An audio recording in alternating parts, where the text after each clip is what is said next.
Welcome back to the Fourth Way Podcast.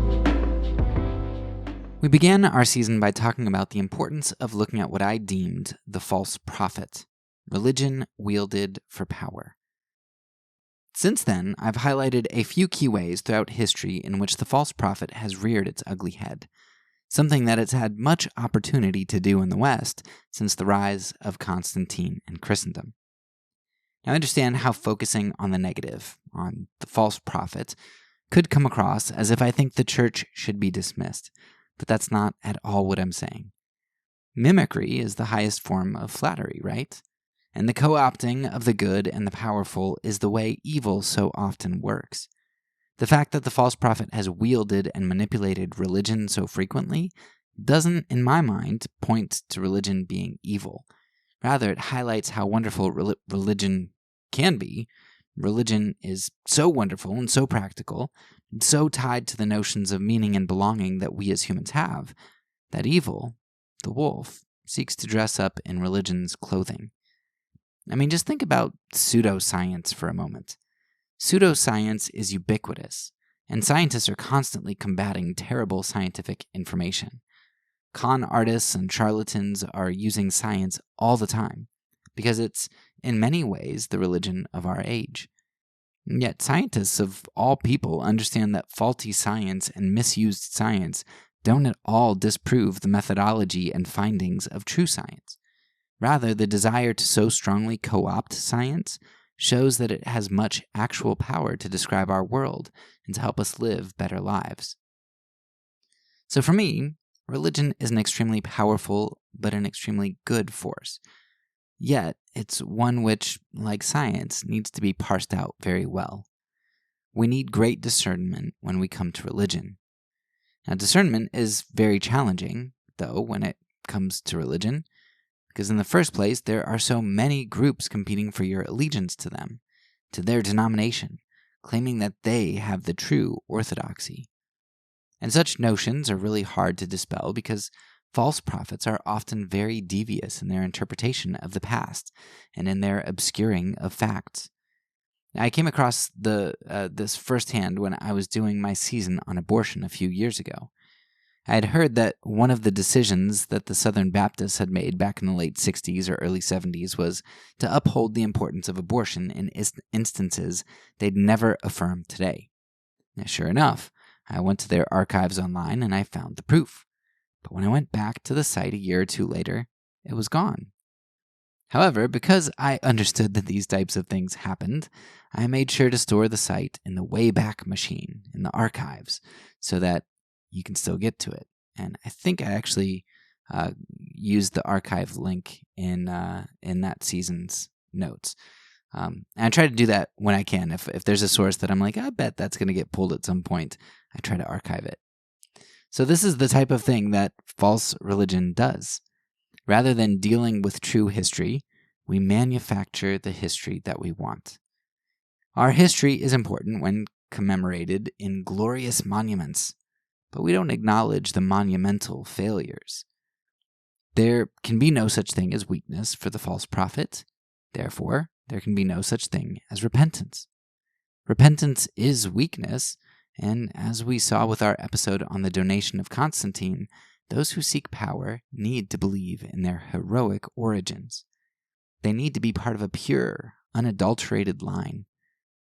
All this lends itself to religion seeking power, wielding deception, perpetuating oppression, and fracturing into tens of thousands of echo chambers we in Christianity term denominations.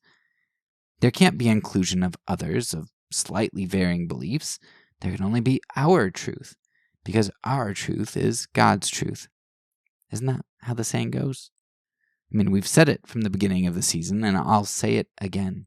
Where you find polarization, you find propaganda and power grabs, and likely the false prophet.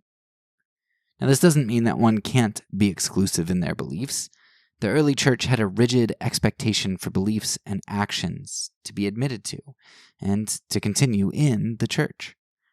On the other hand, the Romans were very inclusive in that they accepted gods from all over the globe, from the various lands that they conquered.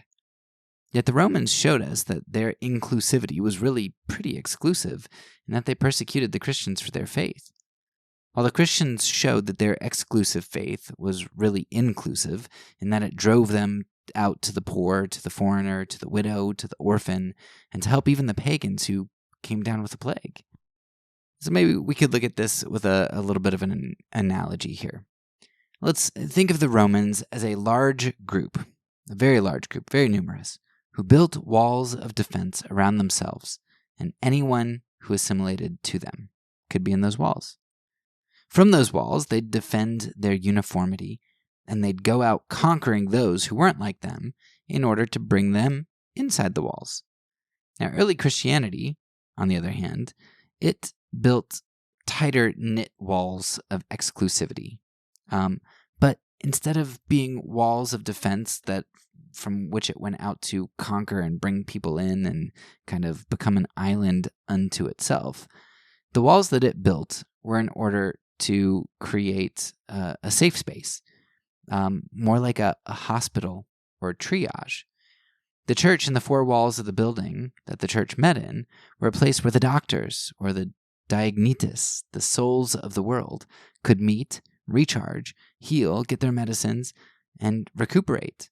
Then from inside these four walls, they would move out into the larger world, not to conquer, but to love and to heal, and to invite anybody back inside those four walls who wanted to heal and who wanted to come willingly. Now I'll let you figure out which one Christendom has been more like, whether it's been more like the Roman one with the walls, big walls for defense that go out and conquer, or the early churches with walls for triage and to go out to invite people in. Well, it seems like the rest of church history has a particular strand running within it. Will the church conquer and exert power like the Gentiles do, like the Romans did? Or will the church conquer as Jesus conquers, by the testimony of their mouths and the laying down of their lives in self-sacrifice, as Revelation depicts it? Will the church force society to assimilate by the power of government sword and call that inclusivity because it welcomes all those who comply? Or will the church be a place of exclusivity out of which those who walk the narrow path of Jesus move into the world in order to love, even the love of enemies? Needless to say, this is a topic filled with thousands of years of history, contentious topics, and some very gray areas. You could spend all your time just researching the rise of Constantine, let alone everything else necessary to understand church history. So in this episode, probably more than any of the other episodes, I'm going to just scratch the surface of where you should begin. But hopefully I'll structure the recommendations in a way that will give you a good overview of the topic from which you can choose where to delve deeper. I think the best place to start when looking at Christianity and empire would be to go all the way back to Jesus. Figuring out what Jesus said and taught, both by looking at what he said and taught, as well as looking at how his early followers understood him, that's going to be a great baseline for you to move forward. And to do this, I would recommend a number of books. First of all, and I will note this right off the bat, The Politics of Jesus was one that actually started me on this whole thing. It was a very, very helpful book to me. But it needs to be noted that the author, John Howard Yoder, is somebody who was then later, I don't think he was convicted, but like everybody knows, he sexually assaulted people. And so you absolutely have to know that and decide whether or not that is a work that you're going to use. So I put it here just because it's something that you're going to hear a lot. It's something that was personally influential for me, and I did not know about his background at the time that I used it. But I think you can get things from other sources as well if that's going to be a problem for you to work through and whatnot. Something similar to Yoder's book, and actually more digestible, and I think it covers a little bit more ground just in maybe a little bit more basic way, would be a book called The Upside Down Kingdom. And that was one that I really liked the first time. Like, it wasn't quite as in your face as The Politics of Jesus in the implications. There was one chapter on pacifism, and I was like, this guy's a nut, but everything else that he said was really good. So I kind of just dismissed the chapter on pacifism at the time. But it was a really high quality book. And along with this, you could look at The Day the Revolution Began. And that would be a great start for you in terms of kind of taking a look through a political lens back at the beginning with a focus on Jesus and this idea of kingdom. And then from there, I would recommend two books, and I'm actually, this is the day before I interview one of these authors, and I have an interview set up with the other one, but both of these books were great. And they are Caesar and the Lamb and The Global Politics of Jesus. Caesar and the Lamb is going to be much heavier focus on the early church, and you'll get lots and lots of early church quotes. Now, for me, that was actually early church quotes when I discovered that the early church spoke a lot about pacifism and other things like money, politics. When I found that out, I was just kind of flabbergasted. I didn't think they really talked about that kind of stuff. And then when you find out the extent to which they talk about it and the uniformity to which they talk about it, it's just it's mind-blowing. And to see such a consensus and with so much content, it's really amazing to read some of the things. And Caesar and the Lamb gives you a great selection of quotes that are going to help you get an idea of what politics are, what the kingdom is, and how the early church viewed that. Now, maybe you don't give the early church any weight. Maybe you think the first 300 years they were all wrong about Jesus, and then they got it right after Constantine. And great, but you need to at least understand what they were saying at this point, because you got to explain that away somehow. So Caesar and the Lamb, and then, The Global Politics of Jesus. There are definitely some early church quotes in there, but that book is it's kind of a beast in terms of, there's just a lot of content there, but it spans everything. I mean, he's got Niebuhr in there, but then he's also got the early church, and he looks at, results of various political ideologies, Christian ideologies. It gets into a lot of different aspects of the kingdom and the way that Christians have tried to do politics through various ages. So it's a really in-depth read. And then the last one I'd recommend would be Christian Attitudes to War, Peace, and Revolution. That's going to be like your deepest dive overall, because it's gonna explore even in more detail than The Global Politics of Jesus and Caesar and the Lamb, kind of the political ideas throughout church history. But it's a pretty thick book, but it's very helpful to kind of see how ideas have developed. So it's going to more follow those ideas through time, and you're going to get a better understanding of how we got to where we are. And of course, you could also just go listen to my season 2 seasons ago, whatever number that is, 9, on government and Christian anarchism. And you're going to find lots and lots of resources there, as well as the episodes. And my very first season on nonviolence, or on pacifism, which is going to be useful in this regard as well, and giving you some resources to look at. But after you get a good grasp of what Jesus and the early church taught, it'd be really good to contrast that ethic with the ethic and practice of empire. Now, there's really so much material on empire, especially today. You can get a lot of post-colonial writings and things. Everybody's writing against empire at this point, which is good, but it can get trendy too. But I'd recommend checking out Jesus in a World of Colliding Empires. The book does a great job of contrasting Jesus' ethic with the ethic of empire, so it's going to be a good bridge from like Jesus to empire, like comparing those. And I actually have an interview with the author of that book back in season 9 on Christianity and government. For this section, I also like Leonard Verduin's Anatomy of a Hybrid, and that's going to show you how the state and the church create this hideous hybrid beast. Or you can also look at his book, Reformers and Their Stepchildren, to see a bit of the darker side of the compromises that the Reformation made with the state. So once you finish with Jesus and empire, and once you see how the false prophet strain of Christianity divorced Jesus for power, you should look at some of the prophetic voices from history. Some of the middle church fathers, like Chrysostom, have shining moments, or even later Christians, like Sir Francis, have some pretty shining moments too.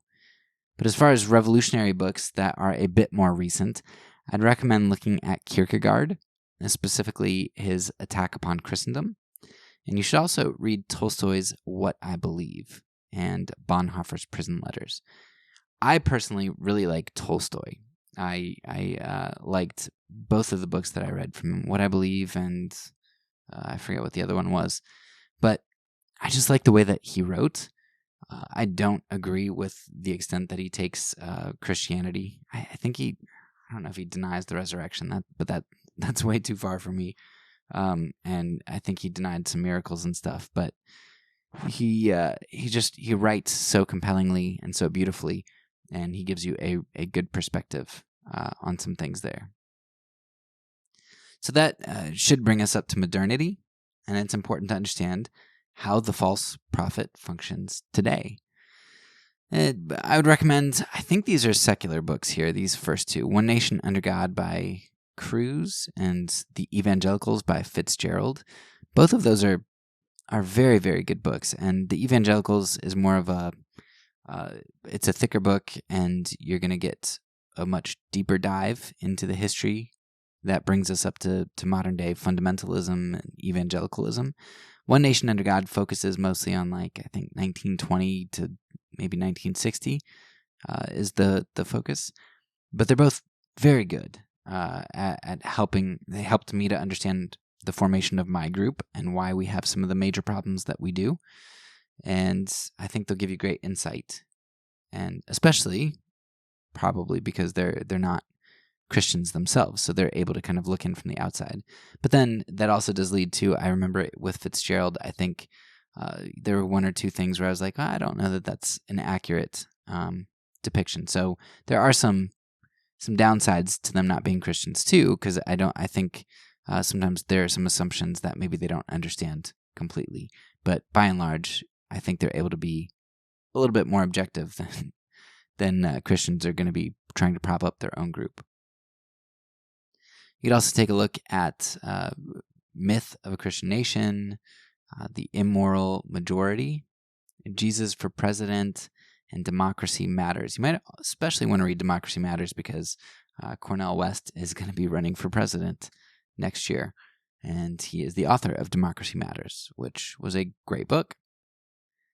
And then perhaps if you're going to finish up with, modernity and how do we apply these things today, you can't go wrong with Stanley Hauerwas. You could grab anything from him, but whatever you think looks applicable. He's got a number of books that are just compilations of some of his essays and things that they kind of piece together to try to make more of a coherent theme.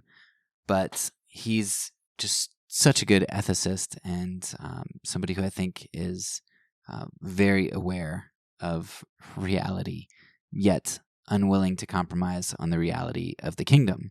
He's able to hold both of those things, where as you have the false prophet, people like Niebuhr who are willing to sacrifice morality and the vision of the kingdom in order to accomplish what they think is practical good. Somebody like Hauerwas is going to say, no, it doesn't work that way. You got to hold on to ultimate reality, which is the kingdom, and you live according to that. And let the world play out as it will based on your decisions for the kingdom. So those are what the books that I'd recommend to start off with if you're going to uncover Christendom. You really need a lot of people probably just want to go to this post-colonial stuff and just uncover empire and stuff. And sure, that's important. If you can't see it, you need to learn to see that.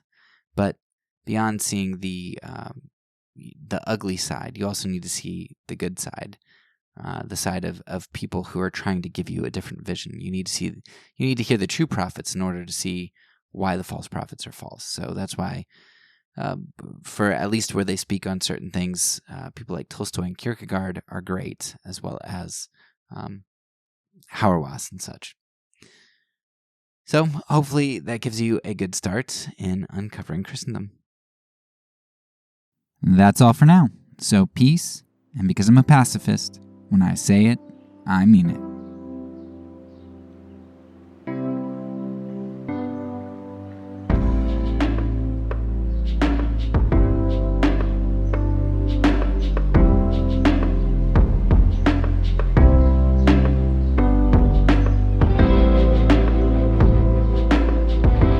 This podcast is a part of the Kingdom Outpost Network. Please check out the links below to find other great podcasts and content related to nonviolence and kingdom living.